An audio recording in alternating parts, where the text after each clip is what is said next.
Depuis la mi-septembre, ce résident de Dillon a vécu bien des événements et le feu, juste en face de chez lui, lorsque 5 véhicules ont été incendiés.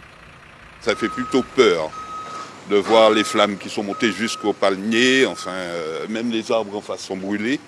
Vous êtes heureux de voir que c'est pris en charge relativement rapidement? Très vite fait, oui.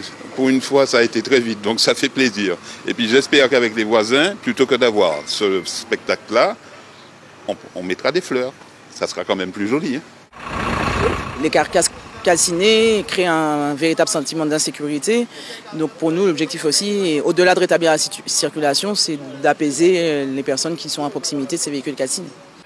Fort heureusement, ces véhicules étaient déjà hors d'usage et personne ne les réclamera.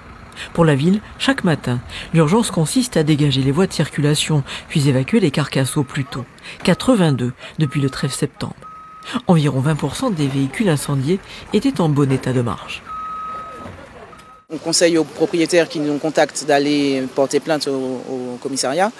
Les constatations sont faites par la police nationale également sur le site où on a déposé les véhicules.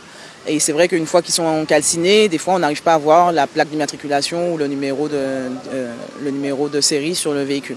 Dans l'urgence, ces carcasses sont acheminées sur un site sécurisé près de l'ancienne décharge à la Trompeuse, identifié à minima en fonction du quartier d'origine et du jour d'enlèvement.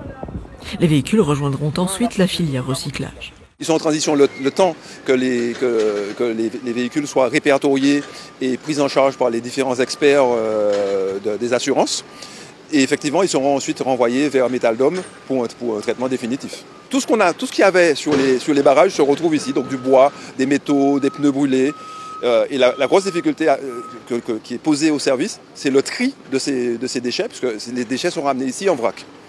À Fort-de-France, une trentaine de carcasses ont déjà été recyclées. Seul l'acier est alors récupérable. Entre le port, les loueurs, les concessions automobiles et les incendies en commune, près de 500 véhicules seront à traiter par les cases du Diamant, Robert et Fort-de-France.